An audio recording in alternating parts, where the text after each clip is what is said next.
Buenas noches. Acompáñame por favor a Éxodo capítulo 9, versículo 18. Éxodo 9, 18 dice: por eso mañana a esta hora enviaré la peor granizada que haya caído en Egipto desde su fundación. El nombre del tema es la plaga de granizo y es la séptima plaga. Y esta plaga en particular marca el inicio de las plagas que afectan directamente a las personas al grado de quitarles la vida. Ninguna de las plagas anteriores puso en riesgo la vida de las personas. Claro que sí generaron molestias graves, ¿verdad? En la plaga del ganado murieron animales.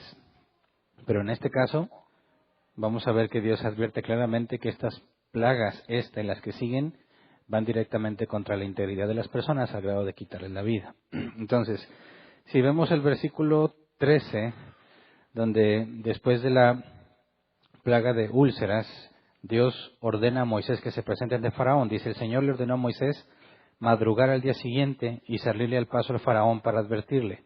Así dice el Señor y Dios de los hebreos: deja ir a mi pueblo para que me rinda culto. Ahora, cuando la NBI dice al día siguiente, bueno, dice madrugar, le ordenó madrugar al día siguiente, pareciera que esta plaga sucedió un día después, ¿verdad? Como si al día siguiente tenía que madrugar. Pero no es así. Si leemos la Reina Valera 60, dice: entonces Jehová dijo a Moisés: levántate de mañana y ponte delante de Faraón. Y dile: Jehová, el Dios de los hebreos, dice así: deja ir a mi pueblo para que me sirva. Entonces cuando le dice levántate de mañana, no tiene nada que ver con el día siguiente, ¿verdad? La NBI dice que tenía que madrugar al día siguiente, pero al día siguiente de cuando Dios le dijo eso, no que la plaga esta fuese al día siguiente que la anterior, ¿verdad? Nada más para no cometer errores. Ahora nos dice que se levante o que madrugue muy temprano para presentarse ante Faraón. Y el diccionario Pulpit nos dice que Herodoto, a quien se considera el padre de la historia, ¿verdad?, registra que la práctica de los reyes egipcios de levantarse temprano y proceder de inmediato al despacho de los negocios es lo que se refiere en este pasaje. Es decir, ellos tenían la costumbre de levantarse muy temprano. Entonces Dios le está diciendo a Moisés: ve y preséntate ante Faraón en cuanto se levante a trabajar, ¿verdad? Así que no sabemos exactamente cuánto tiempo pasó desde la plaga anterior a esta, pero ahorita, un poquito más adelante, vamos a ver cierta información que Moisés nos da sobre las cosechas que nos permite ubicar en el tiempo. Por lo pronto, hasta este punto no podemos saberlo con certeza. Luego el versículo 14 dice: porque esta vez voy a enviar el grueso de mis plagas contra ti y contra tus funcionarios y tu pueblo, para que sepas que no hay en toda la tierra nadie como yo. Esta es la primera vez que dice esto también, ¿verdad? Voy a enviar, dice el NBI, el grueso de mis plagas contra ti. La Reina Valera 60 dice: enviaré esta vez todas mis plagas a tu corazón. Y esto es lo que dice el original. Enviaré todas mis plagas a tu corazón. Esta marca una pauta a partir de la séptima plaga. ¿Se acuerdan que al principio de las plagas dijimos que se podían ver un patrón de 3, 3 y 3? Bueno, esta marcaría el inicio del tercer grupo de 3. Son 10 plagas, ¿verdad? En las últimas, las 7, la 8 y la 9 van directo hacia el corazón de Faraón. La palabra corazón, el hebreo lev, hombre interior, mente, voluntad. Está diciéndole Dios: estas plagas van hacia tu manera de pensar, es decir, para que tu manera de pensar cambie. ¿A qué se refiere? Bueno, hemos visto que Faraón o no le impresiona la plaga, su corazón permanece endurecido, o él mismo se endurece, o como la última vez vimos, Dios lo endureció. Todo tiene que ver con las decisiones que él está tomando. Entonces Dios le está diciendo anticipadamente: las plagas que siguen a partir de esta están enfocadas en tu manera de pensar, en las decisiones que estás tomando. Es decir, conforme vayan avanzando las plagas que vienen, tú vas a ir cambiando de parecer, hasta que llegue el punto en que deje ir al pueblo. Entonces, es una advertencia muy directa. Es un cambio en las plagas. El comentario Licos dice: el Faraón será suavizado cada vez más por cada una de las plagas siguientes hasta que acepte la partida del pueblo de Dios. Entonces le advierte que Dios va a obligarlo a cambiar de parecer. También dice: y contra tus funcionarios y tu pueblo. Pero no se especifica el corazón de ellos, ¿verdad?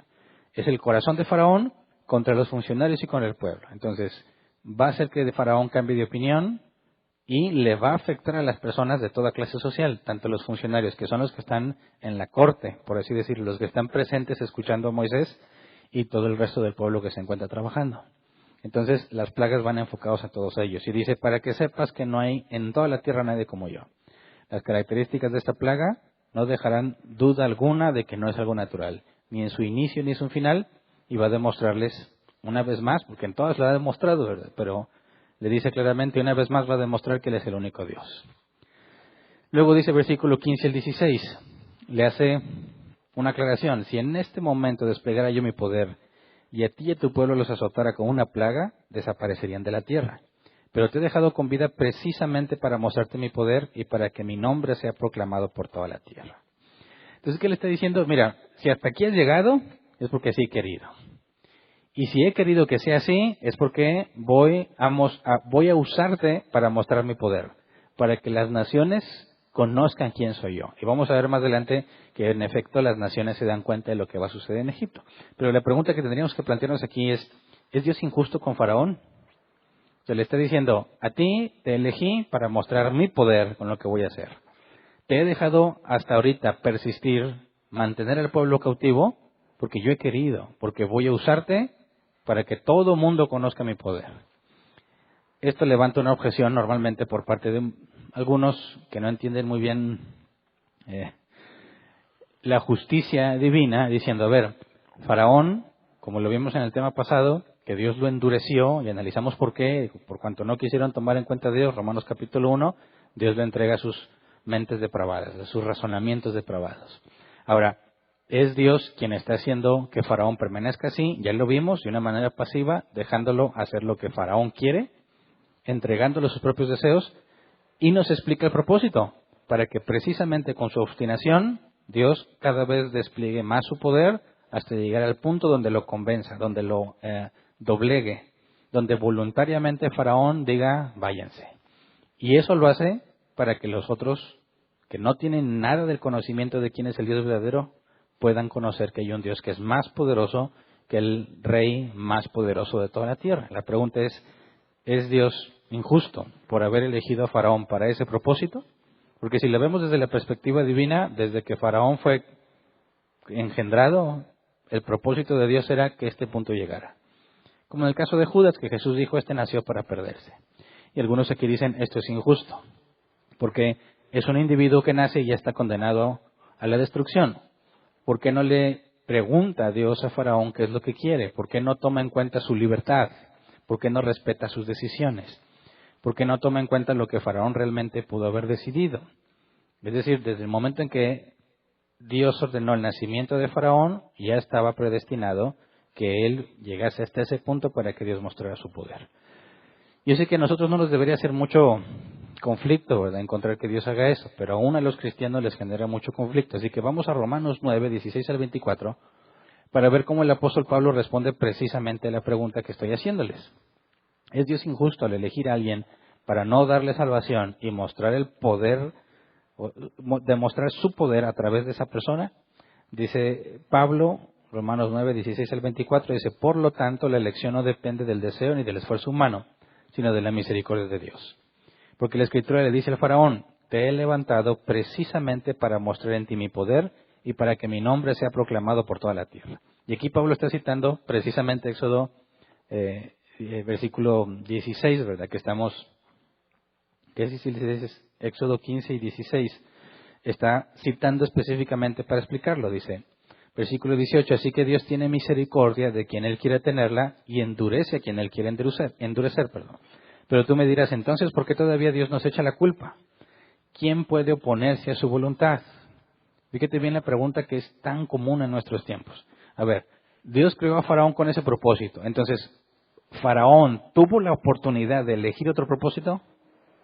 ¿Sí o no? Si Dios ya ordenó que nazcas con un destino específico, ¿tienes tú la capacidad de elegir un destino diferente? La respuesta es no. No tienes oportunidad. ¿Cómo puede ser justo que yo, dice a veces el ateo, yo nací y si el Dios de la Biblia ordenó que yo no me salve, entonces aunque yo quiera, no me voy a salvar? Y si yo no me voy a salvar porque Dios ya lo ordenó, entonces ¿por qué me condena? ¿Se entiende? Si Dios levantó a Faraón para mostrar su poder, Faraón no tiene alternativa. La pregunta es, ¿tiene Faraón la capacidad de decidir sobre su propia vida, sí o no? ¿Qué opinas? Si dices que sí la tiene, entonces ¿cómo explicas que Dios ya había ordenado eso? Si dices que no la tiene, entonces ¿cómo es Dios justo? Porque si no tienes oportunidad y terminas haciendo lo que Dios dijo que harías, ¿por qué te condena? Esa es la pregunta que está abordando el apóstol Pablo. Y muchas veces le hemos respondido aquí, ¿verdad? Pero en este tema, a pesar de que hablamos sobre por qué Dios endurece a Faraón, no entramos al tema de la libertad que Faraón tiene.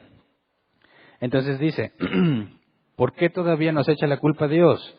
¿Quién puede oponerse a su voluntad? Versículo 20, respondo, ¿quién eres tú para pedirle cuentas a Dios? ¿Acaso le dirá la olla de barro al que la modeló, ¿por qué me hiciste así? ¿No tiene derecho el alfarero de hacer del mismo barro unas vasijas para usos especiales y otras para fines ordinarios? Fíjate la respuesta simple de Pablo. Mira, si Dios te hizo, Él tiene derecho el darte el propósito que Él quiera, ¿verdad? Porque Él te hizo. No eres tú nadie para cuestionar a Dios. Pero desde mi perspectiva, mucho tiempo leí esto y dije, eso no me suena como una respuesta convincente a mí si yo me pongo en lugar del ateo, ¿verdad? O incluso cristianos que se quejan de lo mismo. ¿Cómo es que Dios no está respetando su libre albedrío? Entonces, decir, bueno, tú no le puedes reclamar a nadie, nada a Dios, a mí no me servía como respuesta, ¿verdad? Al principio. Ya después cada vez es más claro por qué Pablo responde eso. Pero al principio decía, tú no le puedes cuestionar a Dios, me deja con la misma inquietud, ¿verdad? Sigue siendo, para mí, seguía siendo injusto. Aunque no le puedas reclamar a Dios, es como cuando tu mamá te regaña, no sé si alguna vez les pasó a ustedes, le regaña y te dice que no hagas algo que ella sí hace. Y dice, ¿por qué yo no puedo hacerlo? Y dice, porque soy tu mamá y punto. ¿Alguna vez te dijeron así? Las cosas son así porque ella es la mamá y no soy nadie para cuestionarle, punto.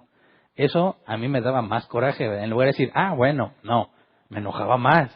Y, ¿qué clase de beneficios tienes por ser la mamá? Yo en mi ignorancia, ¿verdad? Porque obviamente ella es la que Dios usó para darme la vida y me ha mantenido y me ha cuidado toda mi vida, ¿verdad? Entonces decirle a alguien, oye, ¿por qué Dios hace eso? ¿Por qué a Faraón no le da la oportunidad? Porque ella nació predestinado a hacer algo que lo va a destruir, no nada más a él, sino a todo Egipto. ¿Por qué Dios no le da la oportunidad? Y dice, mira, tú no puedes cuestionar a Dios, no me suena convincente, ¿verdad? Gracias a Dios Pablo no se detiene ahí.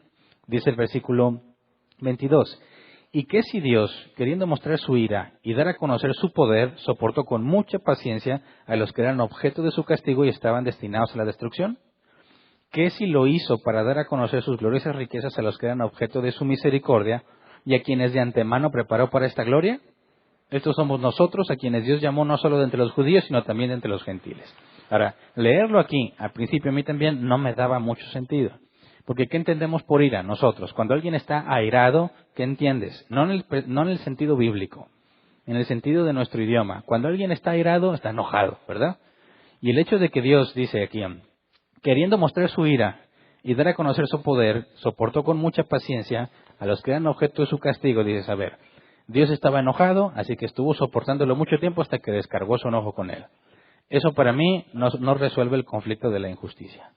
Porque el hecho de que esté enojado y se desquite con alguien no significa que sea justo, ¿verdad?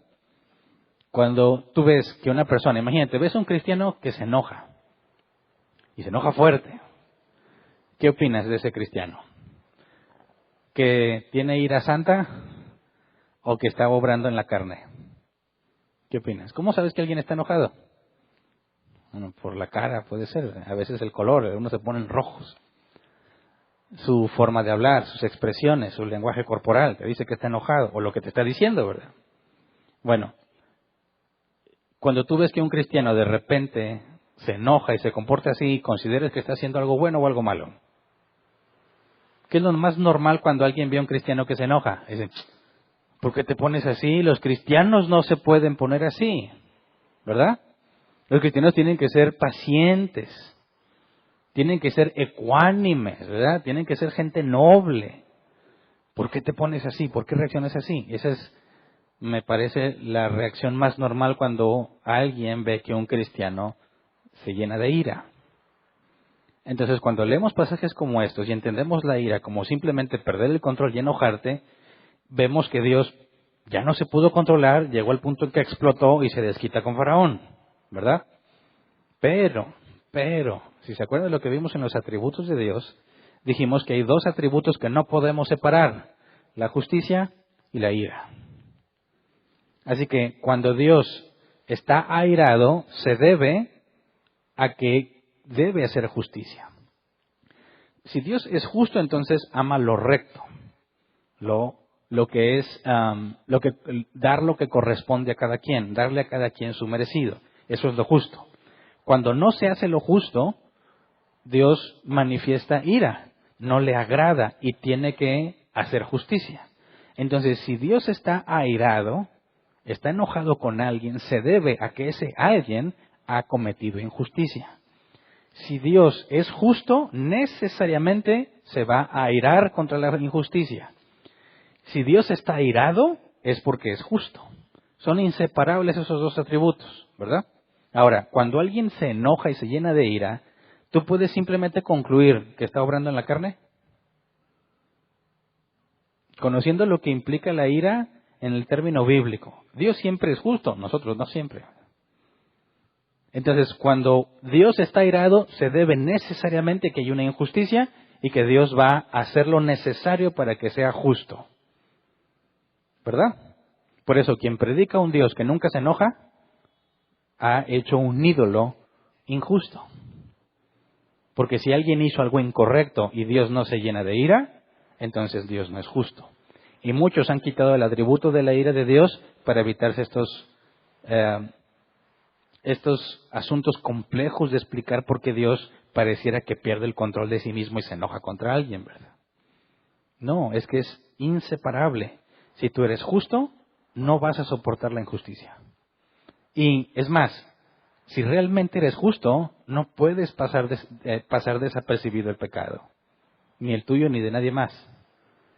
Si tú no eres justo ante la injusticia, no vas a hacer nada, no te va a importar. Algunos tristemente ven eso como mansedumbre, como autocontrol, como dominio propio. Pero es un error.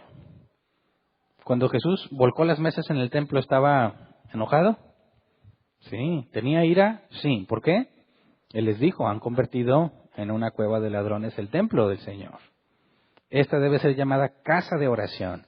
Y ellos no estaban yendo a buscar a Dios ni a orar, sino a hacer negociazo con las casas de cambio, ¿verdad? Estar cambiando monedas extranjeras por la moneda del templo con una ganancia para que pudieran ofrecer sus ofrendas. Ahora, ¿se enojó la gente con Jesús porque reaccionó así? Seguramente. Si tú eres uno de los que tenían ahí tu negocito, tu changarrito, ¿verdad? Llega Jesús, mira Jesús, el que puede ser el Mesías, y te avienta tu mesa. Ahora, si tú eres un cambista, ¿qué tienes sobre la mesa? Pues todas las monedas, ¿verdad? Y si llega Jesús y te vuelca la mesa, órale a juntar las monedas porque están al alcance de cualquiera, ¿verdad? Ahora, ¿les agradó que Jesús haya hecho eso? Claro que no. Han dicho, ¿qué le pasa a ese hombre? Está mal de la cabeza. Ese hombre no puede venir de Dios. ¿Por qué? Porque se enoja. ¿Qué dicen algunos cuando los cristianos se enojan? No, que muy cristiano. Tú no debes de hacer eso, pero es un grave error. Eso muestra una profunda ignorancia de lo que la justicia es. Cuando un cristiano está ante la injusticia, no puede quedar como si nada. Tiene que haber una manifestación clara de que se opone a eso. El problema es que nosotros podemos dejarnos llevar por esa ira y hacer cosas que no debemos, ¿verdad? Cuando estás enojado, tenemos la lamentable capacidad de decir cosas que no queríamos decir, de hacer cosas que no quisimos hacer. Y algunos exageran y golpean cosas y avientan cosas, se creen Jesús en el templo, pero ahí no aplica.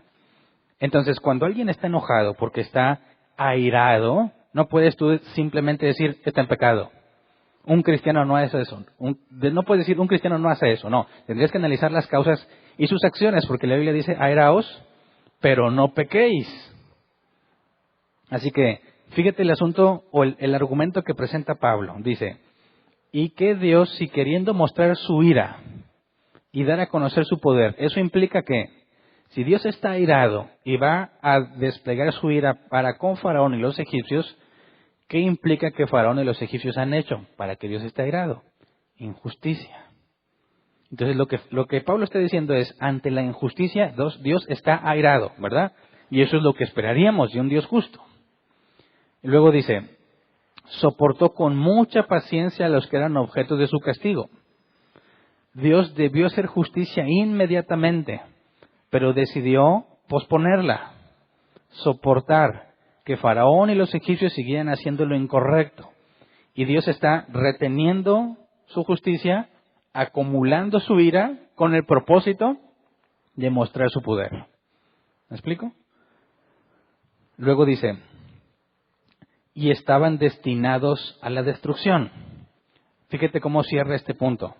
¿La ira de Dios podría descargarse sobre uno de sus hijos? ¿Sí o no? Nunca. ¿Por qué? Porque Jesús pagó. ¿Me explico? Oye, pero aquí Jesús todavía ni siquiera venía en carne. Ah, claro que no, pero siempre ha sido a cuenta. Antes de que Jesús viniera, era a cuenta de lo que Jesús haría. Cuando Jesús vino y lo hizo, ahora es a cuenta de lo que hizo. Entonces, nos está diciendo Pablo, Faraón y su pueblo hicieron muchas cosas equivocadas. Dios es justo y debía hacer justicia, pero según su propósito y su plan, los toleró, acumulando su castigo, para derramarlo de una sola vez y mostrar su enorme poder. ¿Es Dios injusto por hacer eso? Claro que no, es justo. Ese es el argumento de Pablo cuando dice, versículo 18, así que Dios tiene misericordia de quien Él quiere tenerla y endurece a quien Él quiere endurecer. Como vimos, lo que era endurecer el tema pasado es entregar a sus propios deseos, a quien Él quiere. ¿Quiénes son esos que Dios entrega a sus propios deseos? Los que no estaban destinados a la salvación. Y con ellos Dios decide si les da justicia inmediata o si espera. Pero de que va a ser justicia, va a ser justicia. Y si se muere el hombre sin haber recibido justicia aquí, no importa, porque todos comparecerán ante el juicio del gran trono blanco para recibir según sus obras. Entonces cualquiera que diga, a ver, Dios levantó a Judas y Judas iba a traicionar a Jesús, ¿qué esperanza tenía Judas? Ninguna, pero no porque Dios dijo que lo iba a traicionar, sino desde que nació y pecó por primera vez, está condenado, porque la paga del pecado es muerte. Un solo pecado te condena. Así que Dios no está impidiendo la salvación de nadie. Simplemente retiene temporalmente su justicia con el objetivo de mostrar su poder. Entonces, ¿es Dios injusto por haber usado a Faraón para desplegar su poder? No, todo lo contrario. Es justo. Así que cualquiera podrá decir, eso no me gusta. Ah, estás en tu derecho. Pero nadie puede decir que eso es injusto. ¿Me explico? Es justo. Si Dios da misericordia a quien Él quiera, para que sea misericordia tiene que ser libremente entregada. Dios se la da a quien quiera, a todos los demás les da justicia. Entonces cuando dice en el último versículo 24, estos somos nosotros, a quienes Dios llamó no solo entre los judíos, sino también entre los gentiles, se refiere a los que iba a mostrar su misericordia y su poder. Porque el poder que Dios manifestó en Egipto no nada más sirvió para impactar a los egipcios, a los israelitas y a las naciones de ahí, sino que lo ha hecho siglo tras siglo y tras siglo tras siglo, y aún hoy en día cuando leemos estos pasajes. ¿Hasta dónde llegó el plan de Dios? Quisiera que lo vieras en el concepto de la eternidad divina. Cuando Dios estaba hablando con Moisés, diciéndole que llevara a cabo las plagas, no nada más estaba en su mente a los israelitas y los egipcios y las naciones, también estábamos tú y yo que íbamos a leer esto. Y estaba diseñado para que tú y yo también conociéramos el poder de Dios, escuchando o leyendo los sucesos de aquel entonces. Dios lo ha dejado registrado para que no solo ellos conocieran su poder, sino todas las generaciones futuras hasta que Cristo venga. Todos los que tengan acceso a la Escritura van a conocer el poder de Dios a través de la dureza de Faraón. Así que cuando le dice que todo lo que viene es a su corazón, está haciendo un parteaguas en cuanto a la capacidad de daño de las plagas, enfocadas en que cada vez empiece a ceder hasta que el punto en que voluntariamente diga, ya no puedo más, me rindo, que se vaya el pueblo. Dice Éxodo 9, 17 y 18, dice, tú sin embargo sigues enfrentándote a mi pueblo y no quieres dejarlo ir. Por eso mañana a esta hora enviaré la peor granizada que haya caído en Egipto desde su fundación. Le deja ver que no estarían con vida si Dios no les hubiera dejado con un propósito. Dice, y aún así, con todo lo que he hecho y con lo que te estoy diciendo, tú sigues enfrentándote, sigues necio. Qué locura de este hombre, ¿verdad? Bueno, así que por eso, mañana a esta hora, como se presentó bien temprano, mañana bien temprano va a caer o va a enviar la peor granizada que haya caído en Egipto desde su fundación. Ahora, ¿qué sería para Egipto la peor granizada? ¿Comparada con qué? ¿Tú has experimentado alguna granizada? De seguro sí, aquí es muy común, ¿verdad? Y cuando cae granizo está chiquito. Nos asustamos cuando tiene 4 o 5 centímetros. Pero no sé si a alguien le ha tocado ver granizo del tamaño de pelotas de béisbol. Levante su mano. ¿A nadie? A mí me ha tocado verlo en Coahuila. Granizo enorme. Mató perros y otras cosas que estaban allá afuera. ¿Me pones por favor la fotografía de uno de los granizos más grandes registrados? No encontré el que tenía el récord. Pero este es un ejemplo de un granizo. Checa el tamaño de la mano de esta persona. Ahora imagínate qué pasaría si eso te cae desde una altura, ¿qué te gusta? Las nubes. 20, 30 metros mínimo. Que te dejen caer eso directo a la cabeza, ¿cómo te va a ir? ¿Sobrevivirías? Definitivamente no. Ahora le está diciendo la peor granizada que haya habido o que haya caído en Egipto. Ahora, históricamente, Ellicott dice, lluvia y granizo son un fenómeno muy raro en Egipto. Las tormentas eléctricas son especialmente poco frecuentes y cuando ocurren son en su mayoría leves e inofensivas. Dice, el comentario de Pulpit dice, la tormenta como se describe aquí sería bastante extraña y anormal. Ningún egipcio habría experimentado nada parecido y de ahí la profunda impresión que causó. Entonces, aunque es posible que los egipcios conocieran en algún momento de su vida lo que es el granizo, jamás habrían experimentado un granizo grande. Porque acuérdate que el objetivo de ese granizo es matar todo lo que esté en el campo. Pero cuando les dice, mañana a esta hora, les está dando una chance, ¿verdad? Les está dando oportunidad. No les dijo, y ahí va y cae el granizo. No. Mañana a esta hora, dice el versículo 19, ordenen inmediatamente que se pongan bajo techo tus ganados y todo lo que tengas en el campo, lo mismo personas que animales, porque el granizo caerá sobre los que anden al aire libre y los matará. Les da la oportunidad de escapar de la plaga que viene. Les advierte, esta plaga va contra las personas. Va a matar a todo el que no tenga un techo encima de él. Y les doy chance, es primera hora de la mañana, ¿verdad? Les doy chance a todas las 24 horas que restan para que guarden a sus animales y a sus trabajadores. La pregunta es, ¿habría capacidad para guardar a todos los animales? ¿O no? Que tenían muchos. Bueno, comentario de Ellicott dice, las circunstancias peculiares de Egipto, donde el Nilo desbordaba todo el país durante algunos meses de cada año, hicieron que la provisión de refugio para el ganado fuera anormalmente grande.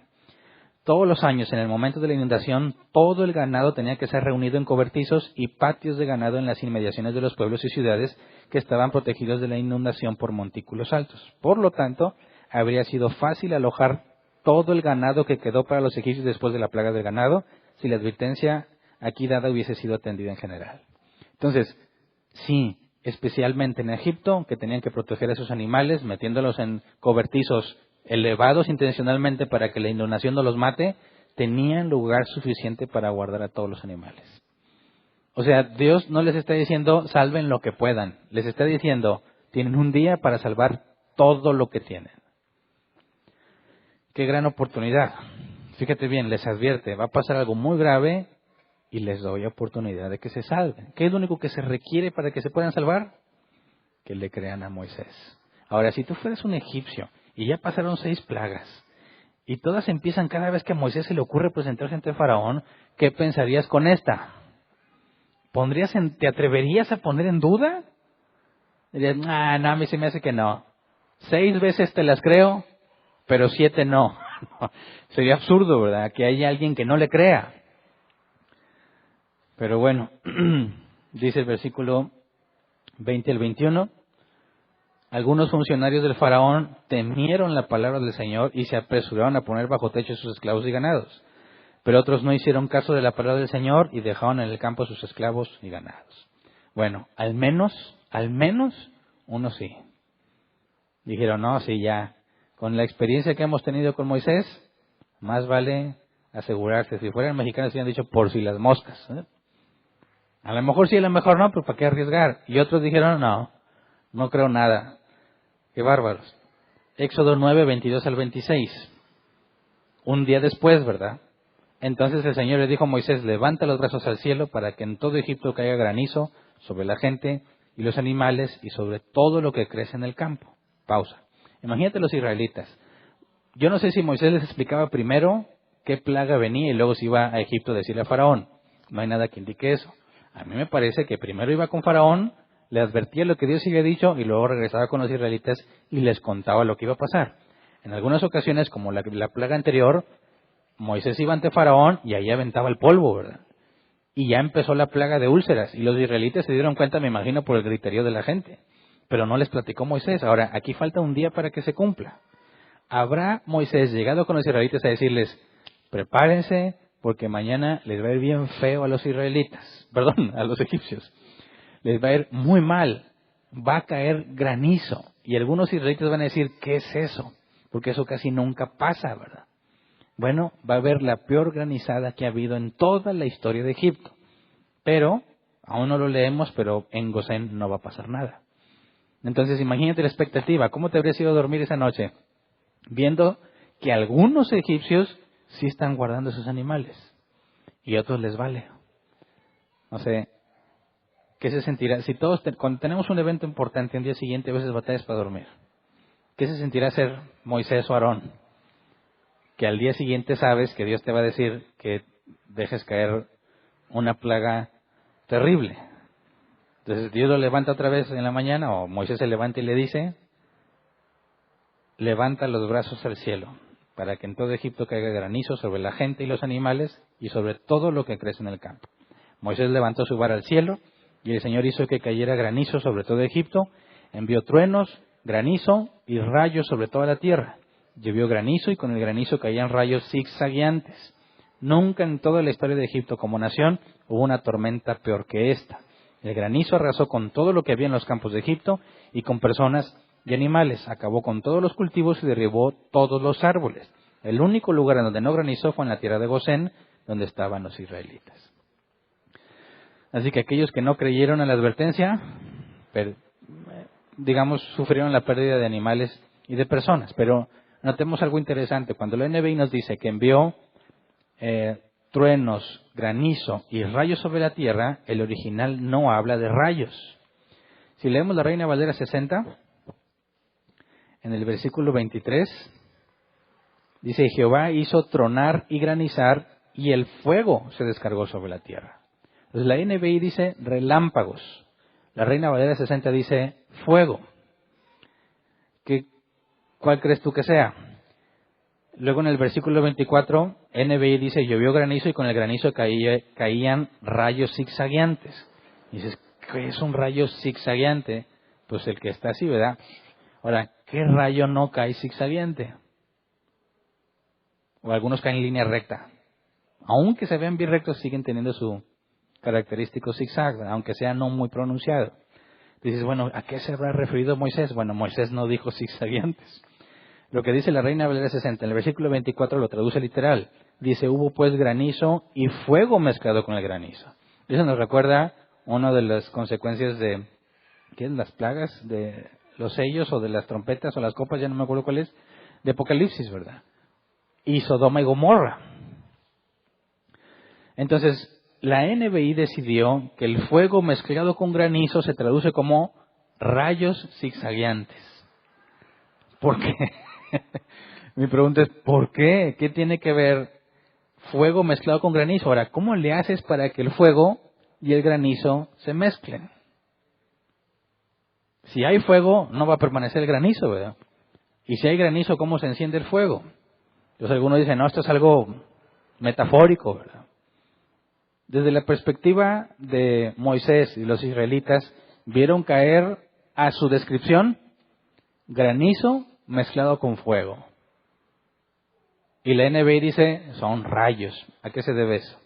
Comentario Helicos dice, algunos interpretan aquí el fuego mencionado como simples relámpagos, otros lo interpretan de forma literal. Y fíjate lo que dice, no hay duda que el fluido eléctrico ocasionalmente toma una forma que tiene algo de permanencia, continuando varios segundos o incluso minutos, ya sea estacionario o en cámara lenta. Las experiencias de este tipo se han denominado bolas de fuego e indican una perturbación eléctrica excesiva que implica un gran peligro para la vida y la propiedad. Entonces, lo que la NBI está haciendo es decir, es una tormenta con granizo, necesariamente tiene que haber actividad eléctrica. Entonces, para que alguien diga que está cayendo fuego del cielo en una tormenta donde hay lluvia, dices, ¿a qué tipo de fuego se refiere? Bueno, no puede ser fuego tal como lo conocemos. Tendría que ser algo que desde la perspectiva del espectador se ve como fuego, producto posiblemente de la actividad eléctrica en la tormenta. Así que, ¿me puede mostrar el video, por favor, que se grabó en ese día? Alguien sacó su celular y alcanzó a grabarlo. Este es un ejemplo de una bola de fuego eléctrica.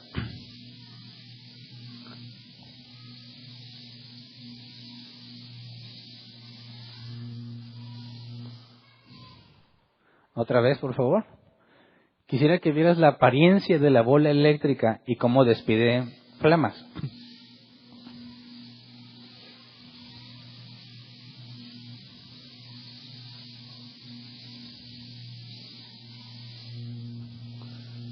Gracias. Si tú no conoces lo que es la electricidad y ves cayendo algo así del cielo, ¿cómo lo escribes? ¿Cómo? Yo lo describiría como bolas de fuego. Granizo mezclado con fuego. El agua es un conductor, ¿verdad? Si el relámpago llega a tocar granizos o algo, la corriente puede fluir sin ningún problema en el agua. En eso tienes unos cables cercanos, ¿verdad? Y que cuando establecen contacto generan esa reacción. ¿Qué pasa si tienes a distintos granizos electrificados y hacen ese tipo de contacto? Generarían esa misma combustión. Lo que describiría perfectamente granizo mezclado con fuego. ¿Me explico? No diría, no, pues se verían reacciones extrañas, como que de electricidad, esa palabra no la entenderían bajo ninguna circunstancia. Entonces, podríamos explicar cómo es que hay fuego mezclado con granizo, algún tipo de reacción de esta manera. Entonces, ¿qué pasaría si además del enorme granizo viene con esa corriente? Te mata porque te mata. A todo aquel que no quiso hacer caso, ¿verdad? Entonces, no se especifica qué tantos hicieron caso a la advertencia y qué tantos no, pero el impacto fue profundo. Éxodo 9, 27 al 28 dice, entonces el faraón mandó llamar a Moisés y a Aarón y les dijo, esta vez reconozco mi pecado. El Señor ha actuado con justicia mientras que yo y mi pueblo hemos actuado mal. No voy a detenerlos más tiempo, voy a dejarlos ir, pero rueguen por mí al Señor que truenos y granizo los hemos tenido de sobra. Ahora, esto es importante. Acaba de reconocer Faraón su naturaleza pecaminosa. Es decir, se arrepintió, hizo su oración de fe. ¿Qué pasó? Dice, esta vez reconozco mi pecado. ¿Qué se requiere para que un hombre reconozca su pecado? Decimos, la regeneración. Es el Espíritu quien convence al mundo de pecado. Y cuando te convence de pecado, te lleva a Cristo. Jesús dijo, nadie puede venir a mí si no lo trae el Padre. Pero ¿cómo funciona eso? Vemos que Jesús dice, el Espíritu convence al mundo de pecado y tenemos a la Trinidad en acción. El Padre que eligió ordena el momento en que el Espíritu Santo, por medio del Evangelio, en el Nuevo Testamento, convence de pecado al pecador. Y el que está convencido de pecado necesita un Salvador y es presentado Cristo. Y acuden a Cristo para perdón. Cuando dice aquí Faraón, esta vez reconozco mi pecado, el Señor ha actuado con justicia, mientras que yo y mi pueblo hemos actuado mal, parece un arrepentimiento genuino. Pero, ¿notas algo raro en las palabras de Faraón? Desde el concepto bíblico, ¿notas algo raro en las palabras de Faraón? Si alguien te dice, imagínate, conoces a alguien que te dice, oye, ¿sabes qué? Acabo de cometer un error muy grande. Yo sé que estoy muy mal y quiero que Dios me perdone. ¿Qué hago? ¿Qué le dices? Hay gente que no es creyente. ¿Qué le dices? ¿Alguna vez alguien se te ha acercado diciéndote algo similar? A mí me pasó una vez hace muchos años, un compañero de trabajo se acercó y me dijo, Hernán, llegué a un punto donde ya necesito a Dios, lo necesito urgentemente. ¿Por qué? A él nunca le había interesado las cosas de Dios. Es que no, ya, o sea, ya me di cuenta que estoy mal y no quiero perder a mi familia, no quiero que las cosas se pongan más graves. Dime, ¿qué hago? ¿Cómo voy a la iglesia en la que tú vas? Uy, yo me puse bien contento, ¿verdad? Dije, vale, qué gran ejemplo de conversión, ¿verdad? Sin que yo le haya predicado el evangelio en ese momento. Claro que ya lo había escuchado de mí antes, ¿verdad? Pero nunca le interesó. De repente llega diciendo que está buscando a Dios. Y eso incluso ha pasado aquí en Árbol Plantado. Llegan las personas diciendo que están buscando a Dios porque se sienten muy mal por lo que hicieron.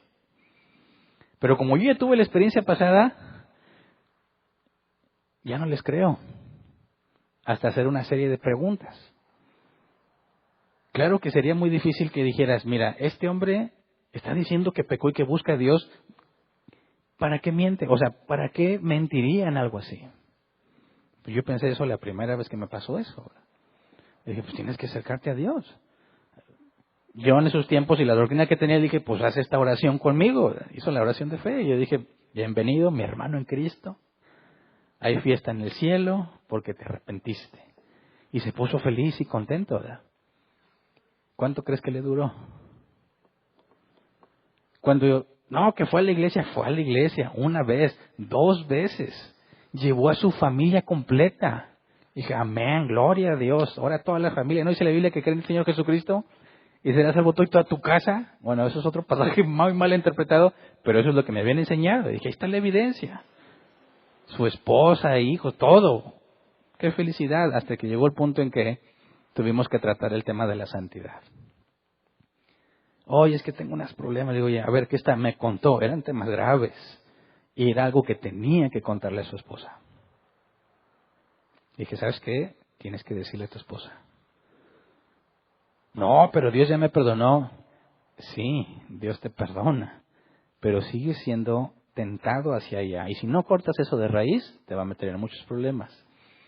Tienes que decirle a tu esposa. ¿Qué creen que pasó? Se le acabaron las ganas de buscar a Dios. Él no quiso nada con Dios. ¿Por qué? Porque no quería decirle a su esposa lo que había hecho. Dices, ¿por qué vino buscando a Dios? ¿Por qué dijo que estaba totalmente convencido y que necesitaba que Dios le diese una vida nueva? Y estaba yendo a la iglesia y decía que tenía muchos deseos de crecer. Tú le veías la felicidad en su cara. ¿Por qué después, cuando le pides que confronte lo que hizo, mejor se aparta totalmente del cristianismo? ¿A qué se debe eso? A lo mismo que está pasando aquí con Faraón. Fíjate bien, ¿cuál es el problema de lo que dijo Faraón? Analízalo con cuidado. Le habla a Moisés y le dice, Moisés, esta vez reconozco mi pecado. ¿Qué entiendes tú por eso? ¿Cómo que esta vez? ¿Cómo que esta vez? Cuando Dios te hace nacer de nuevo, ¿tú reconoces que eso último que hiciste es pecado? ¿O reconoces toda una vida llena de pecado? ¿Te arrepientes de eso último que hiciste o te arrepientes de todo lo que has hecho? ¿Cómo debe de ser, bíblicamente hablando? Si la regeneración es un nuevo nacimiento, no puedes arrepentirte solamente de algo que acabas de hacer, como si lo que hubiese hecho atrás no fuese ningún problema. Ese es el primer síntoma que da Faraón. Esta vez reconozco mi pecado. ¿Y las demás? ¿No eran pecado las demás? ¿No reconoces nada en las anteriores? ¿No reconoces nada sobre la injusticia, sobre todo lo que le hiciste a los israelitas? ¿No reconoces lo que tus padres hicieron o antecesores, matando a los primogénitos y a todo varón que naciera entre los israelitas? ¿No reconoces que la opresión que has puesto sobre ellos es injusta? Nada de eso reconoce. ¿Qué es lo que reconoce?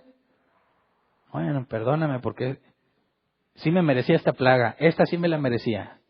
Ahí te está diciendo todo, como este compañero mío que me dijo, es que acabo de hacer algo muy grave que ya no quiero hacer. ¿Qué fue lo que él pasó con él? Bueno, se dio cuenta que si su esposa se enteraba, lo iban a correr. Necesitaba alguien que lo salvara. ¿Y quién lo podía salvar?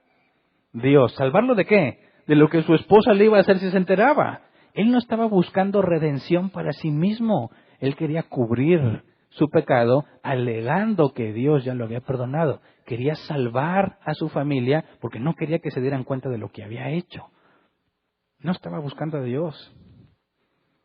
Quería ahorrarse las consecuencias que le trajeron su pecado. Y él pensó, Dios es el único que me puede librar de las consecuencias. Y eso es un grave error, porque Dios te perdona, pero no necesariamente quita la consecuencia. Si una muchacha resulta embarazada fuera del matrimonio y le pide perdón a Dios, la va a perdonar, pero ¿va a desaparecer el niño? Claro que no, la consecuencia se queda. Si un asesino mata a una persona y le pide perdón a Dios, ¿ya no se va a entregar a la justicia? Se debe entregar a la justicia, aunque Dios lo haya perdonado. ¿Qué es lo que está diciendo aquí Faraón? Moisés, sí, me pasé con esta. Reconozco que hice mal, debí haber hecho caso a la advertencia. Rueguen por mí al Señor, que truenos y granizo hemos tenido de sobra. ¿Le habrá creído Moisés?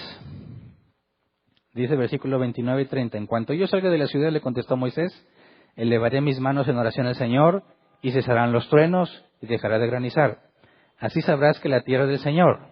Sin embargo, yo sé que tú y tus funcionarios aún no tienen temor de Dios el Señor. ¿Cómo lo supo?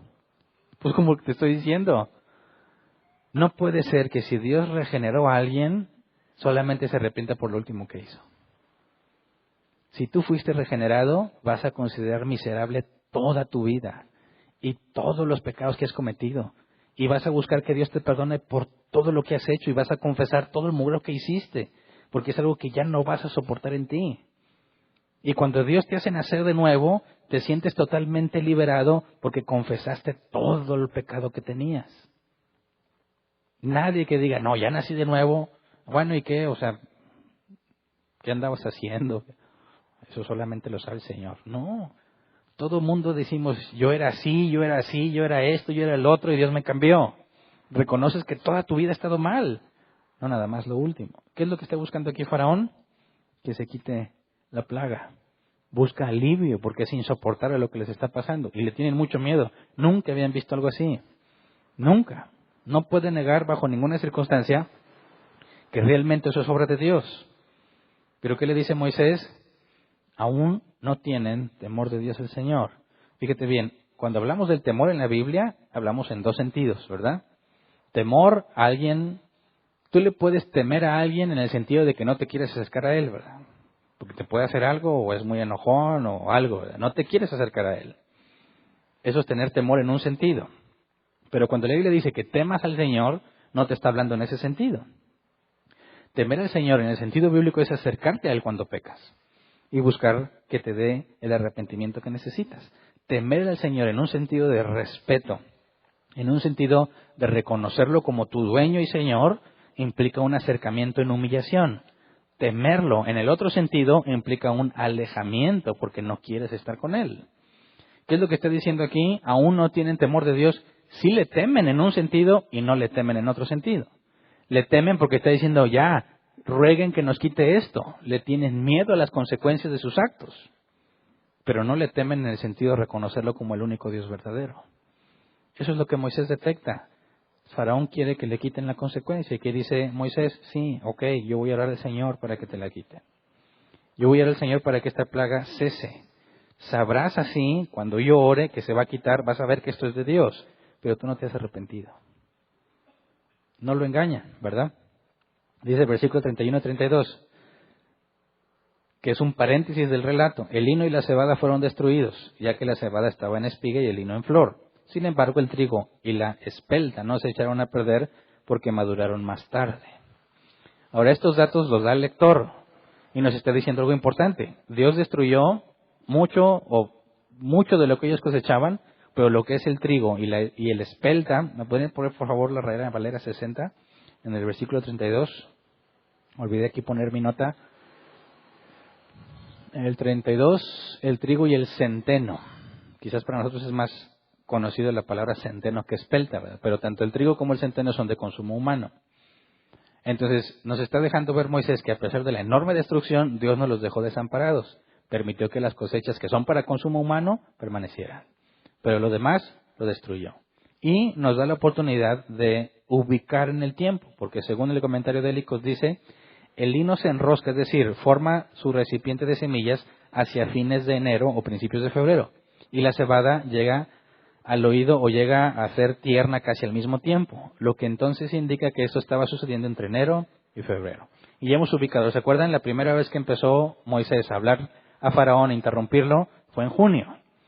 Luego vimos otra plaga que estaba ubicada en finales de octubre, principios de noviembre. Ahora vemos que esta está entre enero y febrero, y ya tenemos una noción del tiempo, ¿verdad? De cuántos meses han pasado. Luego, versículo 33 al 35. Tan pronto como Moisés dejó al faraón y salió de la ciudad, elevó sus manos en oración al Señor, y enseguida cesaron los truenos, y dejó de granizar y de llover sobre la tierra. Pero en cuanto vio el faraón que habían cesado la lluvia, el granizo y los truenos, reincidió en su pecado, y tanto él como sus funcionarios endurecieron su corazón. Tal como el Señor lo había advertido por medio de Moisés, el faraón endureció su corazón y ya no dejó que los israelitas se fueran. Y esta es la evidencia de que lo único que Faraón buscaba es librarse de la consecuencia. Así que ten cuidado de quien te diga que está arrepentido, pero no esté dispuesto a confesar todo su pecado. Quien diga, es que yo sé que me he portado mal, pero no te habla de que él es un pecador. Una cosa es reconocer que hiciste algo mal, otra cosa es reconocer es que tú no tienes salvación, que estás totalmente condenado, que necesitas un Salvador. Faraón no estaba buscando un Salvador para sí, estaba buscando un alivio a la consecuencia de su pecado. Muchas personas buscan a Dios porque quieren un alivio de las consecuencias de sus acciones, no porque estén buscando a Dios como Señor. Por eso, cuando alguien, incluso en Benita quiero plantear, estoy buscando a Dios, digo, ¿qué buscas? No, es que tengo muchos problemas. ¿Y qué buscas? Pues que Dios me ayude a resolverlos. Digo, no se trata de eso. Aquí no te ofrecemos eso. Porque la Biblia no dice que se te van a acabar los problemas. Es más, puede que tengas más problemas. De lo que hablamos aquí es de la salvación de tu alma. Tengas o no tengas problemas, eso sale sobrando si Dios te hizo nacer de nuevo. Aquí vas a venir a encontrar al Dios de la Biblia que te va a sostener no importa cuántos problemas tengas. Si tú estás buscando que se te resuelvan los problemas, aquí no está lo que buscas. Y se van. Se van. ¿Por qué hay iglesias que crecen tanto? ¿Están llenas de gente que buscan a Dios? ¿O les han prometido solución a sus problemas? ¿Qué estuvo dispuesto a decir Faraón con tal de que le resolvieran su problema? He pecado, me he portado mal, ruégale al Señor. Sí, para que le quite el problema. Le quita el problema ahí, reincide en su pecado, endurece su corazón, la palabra que ve, pesado. Sentido figurado, severo, difícil, estúpido, duro, pesado, dispuesto a mantener su decisión aunque esto lo lleve a la catástrofe. Y esto es un acto voluntario, es un acto de la voluntad propia de Faraón y sus funcionarios. Dios no lo está endureciendo aquí. Ellos solos, al momento en que sienten alivio, regresan a lo mismo que tenían antes. ¿Qué es lo que buscaba Faraón cuando dijo que reconocía su pecado? Este alivio.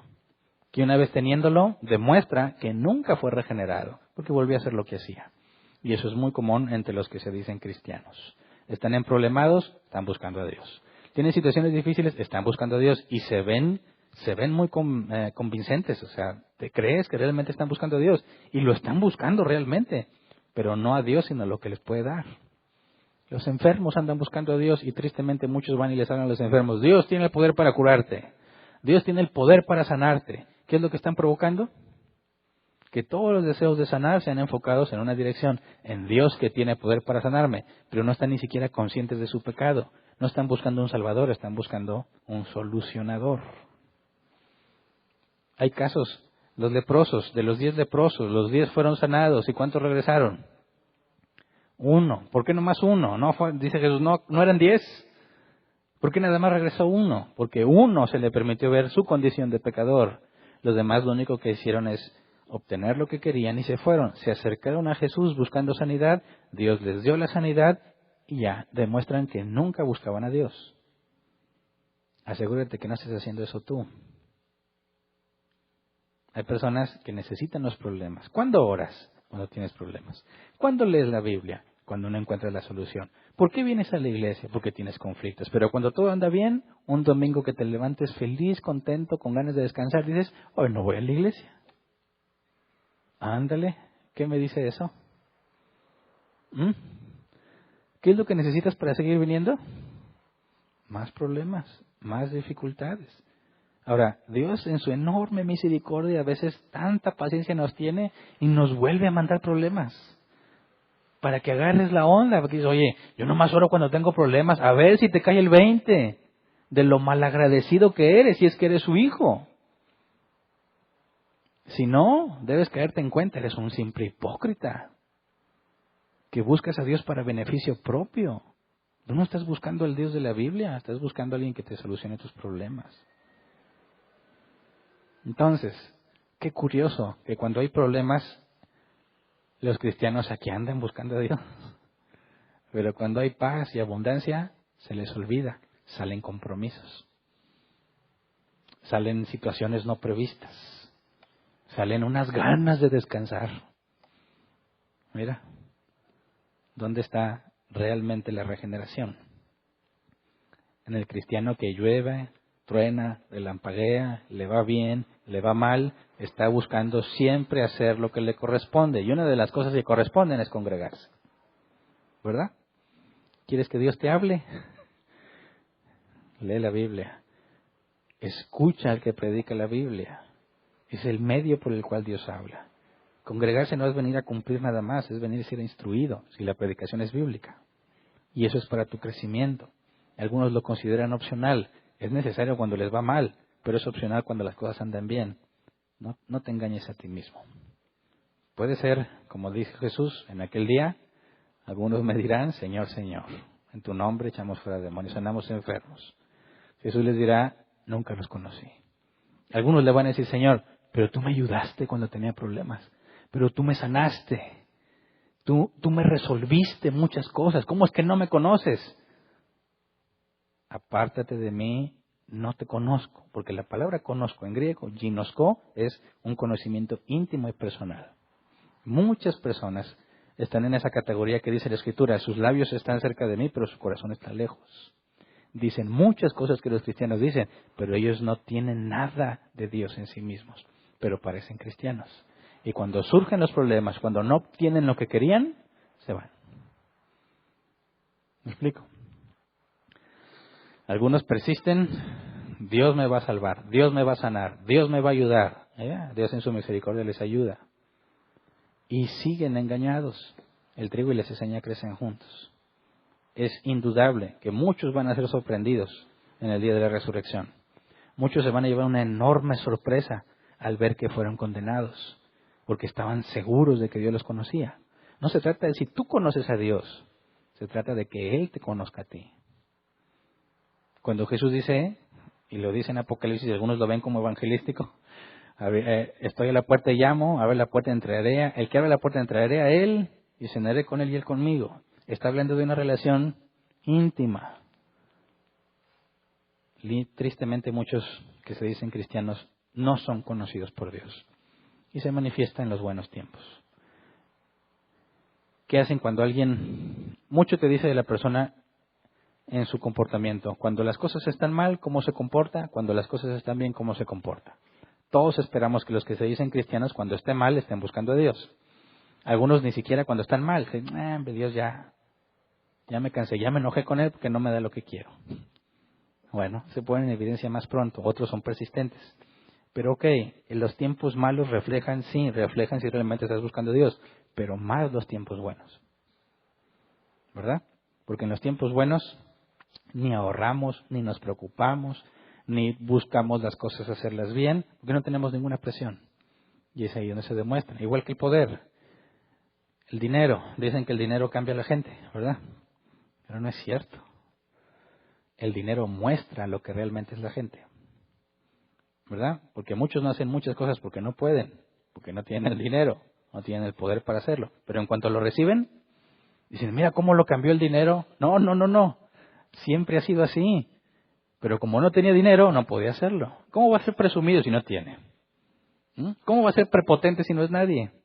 Pero lo conviertes en alguien y manifiesta de inmediato quién es. Característica que la iglesia primitiva en las cartas de Pablo vemos. ¿Por qué se les llama falsos maestros? Porque eran maestros que enseñaban mentiras. ¿Pero por qué lo hicieron maestros y enseñan mentiras? Porque primero no las enseñaba. ¿Hasta cuándo empezó a enseñarlas? Hasta que lo hicieron maestro. Hasta que le dieron autoridad. Entonces se manifestó quién es. Tengamos mucho cuidado con eso. Mucho cuidado con eso. ¿Qué haces cuando tienes poder? ¿Qué haces cuando tienes autoridad? No importa qué grado de poder tengas, ¿verdad? El poder manifiesta quién eres. Y cuando tú le das responsabilidad a alguien, es una enorme tentación. Es una enorme tentación, porque si eso es lo que buscaba, va a empezar a manifestar lo que realmente era. Pero si no buscaba eso más que servir al Señor, se va a mantener en humildad. Y ahí descubres si realmente Dios lo cambió o no lo cambió. Fíjate la sabiduría de Moisés, ¿verdad?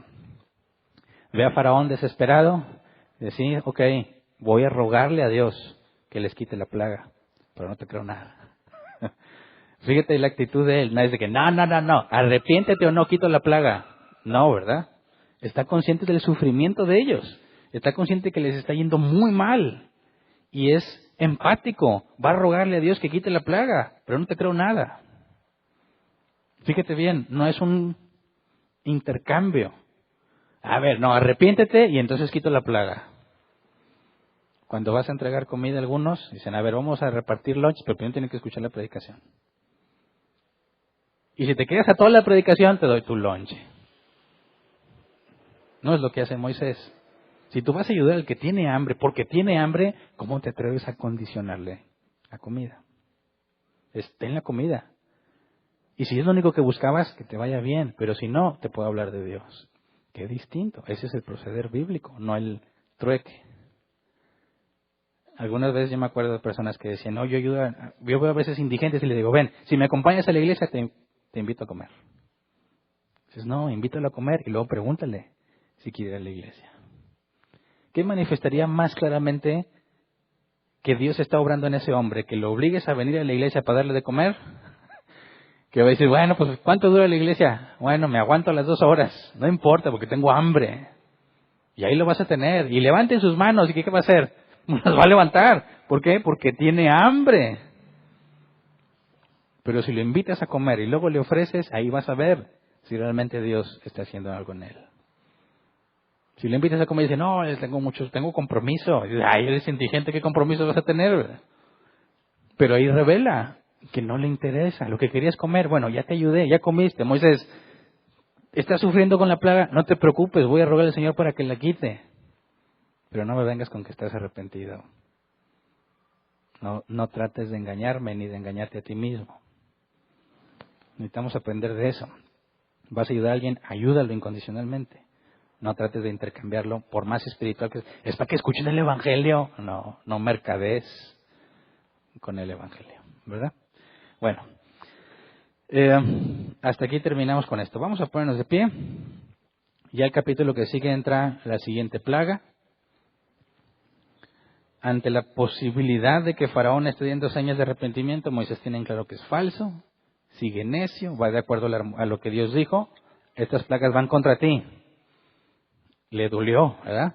Nunca se había doblegado como en esta vez. Apenas le quitan el peso de su consecuencia y reincide. Pero lo que sigue es peor y luego peor hasta que se vuelve insoportable para él. Lamentablemente. Pero como dijo Pablo, eso es para los objetos de su justicia. Para quien Dios ha decidido darle lo que se merece. Pero a otros, a los objetos de su misericordia, que dice Pablo, somos nosotros, que nos merecemos lo mismo que ellos, pero Dios ha decidido no dártelo. Tomar a cuenta lo que Jesús hizo y a ti darte gratuitamente la misericordia. Para eso se escribió, para eso se hizo, para todas estas generaciones de gente que ha estado buscando a Dios en las Escrituras, darnos cuenta de su poder, sobre todo, fíjate bien, no es tan sorprendente las plagas, no es tan sorprendente el daño que les hace. Eso es lo que merece y más las obras malvadas que hacían. Lo enormemente sorprendente es que a los israelitas no les pase nada. Porque Dios, siendo omnisciente, sabe perfectamente que en unos pocos años todos se van a ir en rebeldía. Que en unos cuantos meses se van a fabricar un becerro de oro. Que unos cuantos años después de estar en la tierra prometida se iban a olvidar completamente y cada quien iba a hacer lo que mejor le parecía. Dios ya sabía eso. Ya sabía que toda esa generación iba a perecer en el desierto. ¿Por qué los está cuidando? ¿Por qué los está ayudando? Fíjate bien, de entre los que están ahí, son muy pocos los que están salvos. Los que están salvos. La siguiente generación son los que van a entrar a la tierra prometida. Dios tiene la vista puesta no nada más en estos, en las naciones, sino en los hijos que van a tener. Y sabe que todos se van a ir tras los ídolos. Y aún así les está mostrando una enorme misericordia para sus hijos poder encaminarlos a la tierra prometida y manifestarse de una forma diferente a ellos. Su misericordia selectiva, ahí está lo sorprendente. Que sea justo y no nos dé lo que merecemos.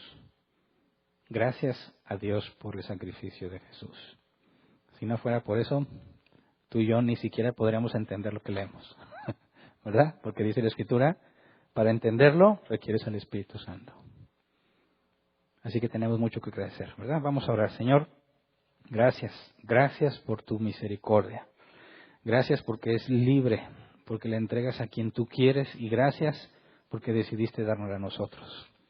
Gracias porque de entre tanto pecado y tantas malas acciones que hemos cometido merecemos ser tratados peor que los egipcios. Pero has tenido misericordia, porque así te plació. Y nos has limpiado, nos has lavado, nos perdonaste, nos redimiste, nos hiciste una nueva creación, nos quitaste muchísimas cosas, muchísimos malos hábitos, muchísimas tendencias destructivas y nos has enseñado y explicado con paciencia, nos has permitido entender tu palabra de manera que que te vayamos conociendo cada vez más, que vayamos aprendiendo más de ti y en tu enorme paciencia cada vez que nos equivocamos decides perdonarnos y restaurarnos. A veces ni cuenta nos dimos que pecamos y tú nos perdonas. A veces ni siquiera te hemos pedido perdón, Señor, por las cosas que hicimos porque escapan a nuestro entendimiento. No podemos ver las consecuencias de todo lo que hacemos. A veces pensamos que estamos bien y lo que estamos haciendo trae unas terribles consecuencias destructivas y tú nos libras. A veces ni siquiera somos conscientes de todo lo que has hecho para nosotros, librándonos de nuestras propias acciones, solo porque te ha placido hacerlo para la gloria de tu nombre. Así que enséñanos, Señor, a ser empáticos como Moisés. No ser ajenos al dolor de aquel que no te conoce, Señor, a no tratar de intercambiar tus palabras, lo que la Biblia dice, tu enseñanza, cualquier cosa que hagamos para darte a conocer, Señor, que nunca lo hagamos como un sistema de trueque o intercambio. Enséñanos, Padre, a tener empatía con aquel que no te conoce, porque estábamos igual. Enséñanos, Señor, a tener siempre presente la misericordia que nos has dado para que expresemos esa misma misericordia al que no te conoce. Enséñanos a filtrar todo lo que hacemos y lo que escuchamos y lo que entendemos por medio de tu palabra, para que desechemos lo que no es bueno, Señor. Enséñanos, Padre, a entenderte, a conocerte, dentro de nuestras propias limitaciones, poder tener cada vez una idea más clara de cómo haces las cosas, de cómo es tu carácter, de cómo es tu justicia. Enséñanos a tener presente la ira, Señor, que no olvidemos nunca que lo que hacemos trae consecuencias. Sabemos que tú nos perdonas, Padre, pero en tu misericordia nos dejas la consecuencia para que aprendamos a obedecerte. Gracias por todo lo que nos has dado, Señor. Gracias porque podemos entender lo que está pasando en la vida de otros cristianos conforme avanzamos y comprendemos cada vez más cómo eres tú y también podemos comprender lo que pasó con aquellos, Señor, en el tiempo de Egipto. Los milagros y las señales que hiciste, Señor, que quisiste dejar plasmadas en textos para nosotros que hoy nos llegan a nuestras manos sin mucho esfuerzo. Muchos perecieron, Señor, para que tengamos esta palabra, que la podamos analizar y para que podamos tener la libertad de estudiarla juntos sin que seamos oprimidos o maltratados por eso. Y muchas veces perdemos conciencia de todos esos beneficios. Así que perdónanos. Perdona nuestro pecado, consciente o inconsciente. Perdona nuestra falta de gratitud en tantas cosas que hacemos, Señor. Perdónanos porque nos acostumbramos a tus bendiciones. Perdónanos porque nos acostumbramos a que estás con nosotros. Nos acostumbramos a que nos hablas y nos enseñas por medio de tu palabra y lo vemos como cosa común, sabiendo que hay muchas personas en muchas partes del mundo que anhelan comprender cada vez más tu palabra. Enséñanos, Padre, a estar conscientes de las necesidades también de nuestros hermanos, de aquellos que no están en una congregación bíblica, que están rogándote, Señor, que los lleves a una iglesia bíblica o que les permitas conocer a alguien que los pueda instruir correctamente. Tanta falsa enseñanza, Padre, y nos hemos acostumbrado a reunirnos, a estudiar, a agradecerte por lo que nos enseñas y a seguir con nuestras vidas, en lugar de pensar cómo poder enseñar a otros lo que hemos aprendido. Enséñanos, Padre, a esparcir todo lo que nos has enseñado para todos aquellos que estén buscando conocer de tu palabra y esparcir el Evangelio, predicarlo fielmente a todo aquel que tú has llamado a salvación. Al que no, Señor, sabemos nuestra labor queda en ponerlo en sus oídos. Al que has elegido, Señor, sabemos que tú eres quien lleva el Evangelio de los oídos al corazón.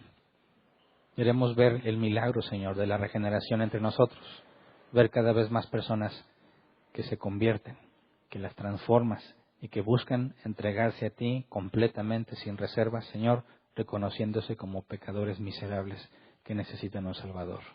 Concédenos estar conscientes de esa misma verdad de nosotros mismos. Necesitamos de ti, necesitamos de un Salvador.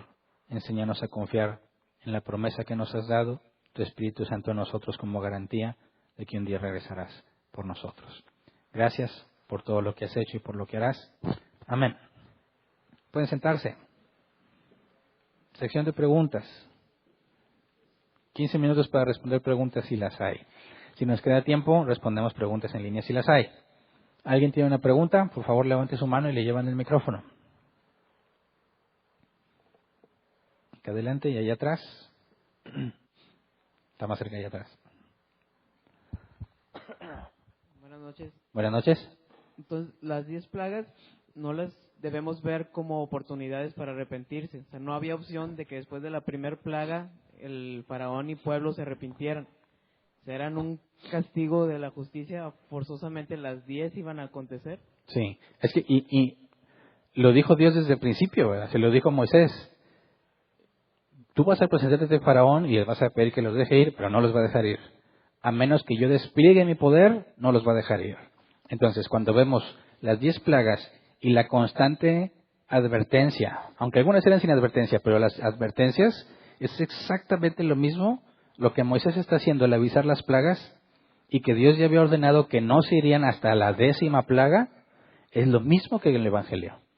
Pero aplica a nosotros. ¿En qué sentido? Si Dios ya tiene diseñado una disciplina para nosotros porque nos ama, va a acontecer de tal manera. O sea, no tenemos una opción de arrepentirnos antes de que eso suceda. Ah, ok. Si estás hablando de un hijo de Dios o de un hombre natural. De un hijo de Dios. El hijo de Dios. Si lo analizas con atención, ¿qué hace Dios con sus hijos? ¿Los obliga a hacer lo que Él quiere o los persuade de hacer lo que Él quiere? Nos convence de alguna Los manera. persuade. ¿Y cómo le hace para persuadirlos? ¿Cómo convence a alguien que no ora de que debe orar? Regularmente con problemas. Exactamente. Entonces, si te fijas, había una oportunidad. Imagínate que tienes que tomar una decisión. Y es una decisión que te puede llevar por un buen camino o por un mal camino. Dios quiere que aprendas a orar. No te va a obligar, ora. Ni te va de repente a decir, ya, y tienes muchas ganas de orar. Te va a llevar a aprender. Ahora, te pone una decisión y tú tienes la opción de decir A o B. A es un buen camino, B es un mal camino. Y Dios te deja que decidas. Pero Él quiere enseñarte a orar. ¿Cuál vas a decidir? Yo quisiera decir que La B. La A, tú sabes que es lo bueno decidirla, si conoces la voluntad preceptiva de Dios. La B, sabes que no debieras escogerla, pero muchas veces la escoges. ¿Por qué? Ya lo vimos, cada uno decide según su deseo más fuerte. Pero si tú no estás acostumbrado a orar, lamentablemente tu carne te va a dominar en muchas cosas. Y cuando tienes que tomar una decisión así, Dios sabe perfectamente la influencia que la carne tiene sobre ti y hacia dónde te vas a inclinar.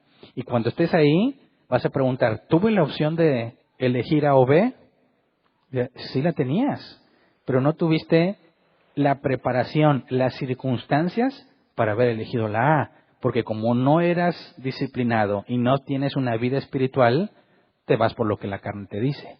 Y estando ahí en esa opción, en la B, que te llevó a batallar, Dios va a tratar contigo y te va a hacer valorar más la santidad. Para que cuando vuelva otra pregunta, otra decisión y tengas que decir A o B, Vas a plantearte lo mismo exactamente. Según lo que tú conoces de Dios, vas a tratar de escoger. Si vuelves a escoger la B, Dios sigue tratando contigo. Entonces dime, ¿tenías oportunidad de decidir o no? Sí, pero las circunstancias eran propicias para que decidieras la correcta, aún no.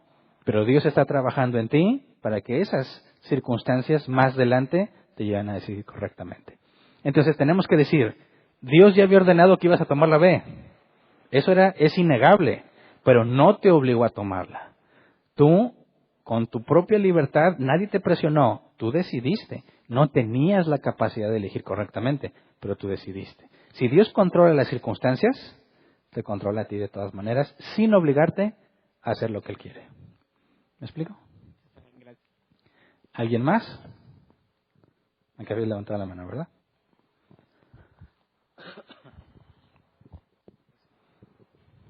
Sí, buenas noches. Buenas noches. Pastor, había entendido que el pueblo de Israel en el capítulo 2 los menciona a servidumbre, y yo por servidumbre entiendo como que eran siervos de los egipcios. Uh-huh.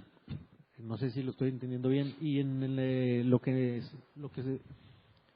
estudiamos hoy, entiendo que algunos siervos de los egipcios sufrieron las consecuencias de este granizo.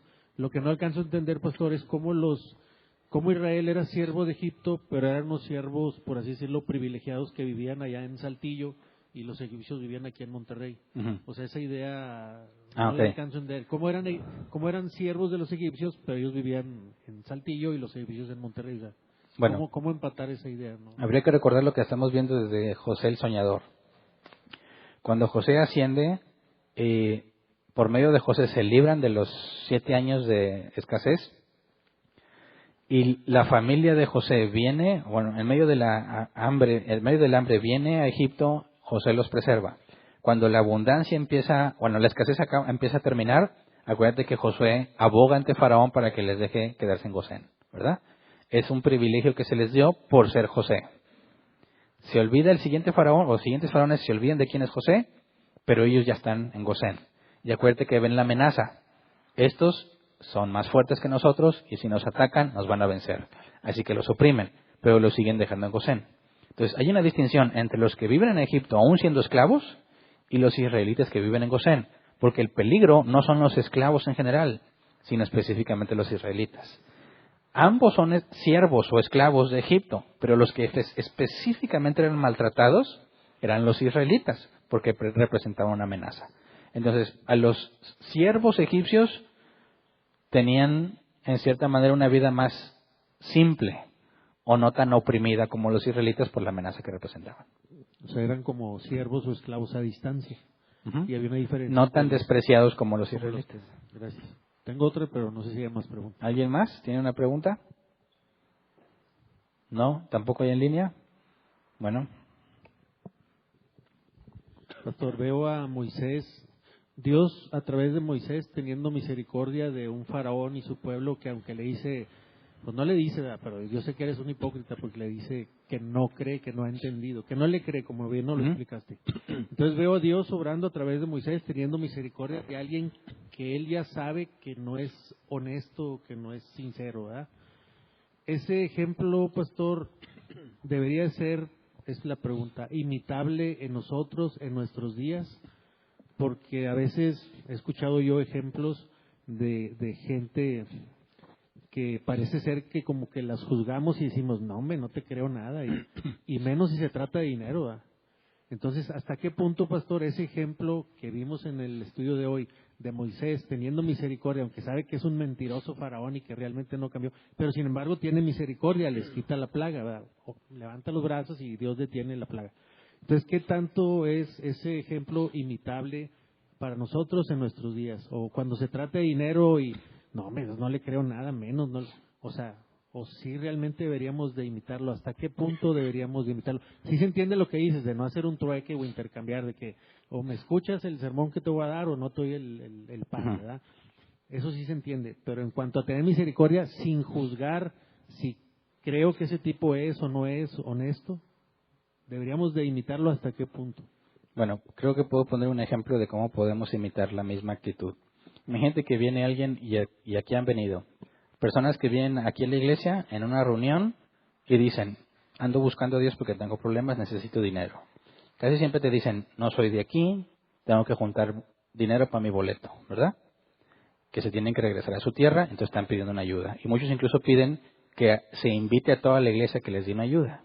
Ahora, ¿es verdad o es mentira? Bueno, puede ser que haya casos verdaderos. Una vez nos tocó una persona que vino diciendo que era de Guatemala y que necesitaba para su pasaje. Ya había venido otra gente diciendo que era de otras partes del sur y le ayudábamos con algo y ya no sabíamos. ¿Quién sabe qué va a pasar si realmente es para su pasaje o no? Entonces, algunos llegaban incluso con aliento alcohólico. Ahora tú ponte a pensar, viene alguien con aliento alcohólico y te dice que necesita una ayuda para regresarse a su tierra, para el boleto del camión. ¿Le crees? ¿O no? No solo que no le crea, pastor, así como dice, yo sé que es un mentiroso, que es un farsante, que me quiere engañar, o sea, eso no hay duda, yo sé que es un farsante. Okay. La pregunta es, ¿debería yo de tener misericordia? Ya no que toda la iglesia, a ver, cáiganse con el dinero, no, pero yo como cristiano que pretendo ser, ¿debería de imitar a Moisés en un caso como esos? Y aunque yo sé que es un farsante, ¿tener algo de misericordia con él o no? Es que para allá voy. O imagínate que llega alguien que se ve que sí está en escasez, no tiene ni aliento alcohólico ni nada y te cuenta exactamente la misma historia. Ahora, ¿a cuál de los dos le ayudarías? ¿Sería lo mismo si ayudas a los dos o deberías ayudar a uno y al otro no? Si tú quieres hacerle un bien y tú ves que alguien viene con aliento alcohólico y te está pidiendo dinero, ¿qué es lo más probable que va a hacer si le das el dinero? Se lo va a ir a comprar en bebida. Ahora, ¿lo quieres ayudar? No le des dinero. ¿Necesita pasaje? Dile, yo te compro el pasaje. Si está diciendo la verdad, se va a poner contento. Si te está diciendo mentiras, ¿qué te va a decir? No es necesario que me compres el pasaje. Yo lo voy juntando, yo lo compro. No, yo te lo compro. ¿Qué va a demostrar ahí? Número 1, tú estás tratando de ser empático. Y si realmente está en esa situación, y me sorprende que esos boletos no son muy costosos y te van en autobús, tú le puedes decir, yo te ayudo a comprar el boleto, pero no le vas a poner dinero en sus manos porque a lo mejor se lo va a tomar. Pero si va a decir, si es verdad, te va a aceptar la ayuda del boleto. ¿Me explico? No le estás negando, no le vas a decir, bueno, quédate en la reunión y ya vemos. Buscas la manera de ayudarlo, pero que sea una ayuda efectiva. Si viene alguien que no tiene ninguna evidencia de que sea un vicioso, pues ya queda a tu criterio si le das dinero o no. Pero la idea es que nunca te olvides de que realmente puede estar en una situación de gravedad, ¿verdad? Y la Biblia dice que no le digas a alguien Dios te bendiga y lo despaches sin nada si tienes con qué bendecirlo. Ese es el fundamento a lo que voy, o sea, si independientemente de la información que tengamos, que si trae aliento alcohólico o que si es extranjero o no, o sea, el principio es ese, pastor, de la misericordia, como bien lo dijiste al último, o sea, no, pues Dios te bendiga, pero si podemos darle y no tenemos más datos para juzgarlo, como Moisés no lo hizo, debemos de actuar de esa manera. Eso Sí.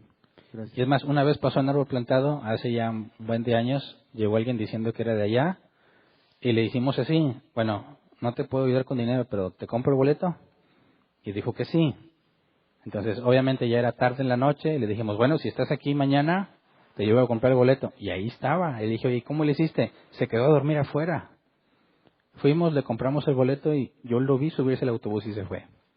Entonces, sí hay personas que están realmente en necesidad, pero hay tanto farsante que luego desconfiamos y no ayudamos a quien realmente lo necesita. Bueno, ¿hay alguna otra pregunta? Otra vez acá. Menciona, pastor, el texto que algunos egipcios sí creyeron o obedecieron, no recuerdo la manera como lo dice, a la instrucción de Moisés. ¿Eso nos puede dar pie, pastor? La pregunta es esa. ¿A pensar que Dios ya estaba haciendo algo en el corazón de algunos egipcios? No necesariamente. Porque luego dice pero que Faraón y sus funcionarios reincidieron en su pecado y endurecieron su corazón. Entonces, ahí está la posibilidad de que se refiera a todos los funcionarios, incluso a los que habían guardado a sus animales y a sus esclavos. Pero la pregunta es, ¿si hay alguna posibilidad de que algunos de esos empezar a Dios a hacer algo con ellos en sus corazones realmente honesto. Es probable que sí, porque vemos que salen con los israelitas algunos de los de Egipto, egipcios, sí. pero O sea, todavía no llegamos a ese queda punto. abierto eso. Gracias. Ok, ¿alguien más? No, tampoco en línea, ¿verdad? Bueno, terminamos entonces con la sesión de preguntas y con eso despedimos a los que nos acompañan en línea. Los invitamos a que también estén mañana en la sesión de preguntas, jueves a las 7. Dedicamos 1 hora y media a atender preguntas y respuestas de los que estén conectados en la sesión. Si no estás en esa sesión y quieres ser parte, escribe por favor en Facebook, mándanos un mensaje o un comentario en el video para mandarte las instrucciones. Es algo totalmente gratuito. Es todo. Si Dios quiere, entonces nos vemos el próximo miércoles o el próximo domingo, que vamos a suspender el estudio que llevamos del matrimonio. Yo sé que estaban esperando que lo era de la esposa, pero Dios no quiso, porque la posada, el convivio navideño. Así que para retomar el tema del matrimonio va a ser de este domingo al que sigue. Este domingo, por cuestión del evento, vamos a hablar sobre el niño que nos ha nacido, de qué consiste la Navidad. Así que los invitamos a que nos acompañen. Gracias.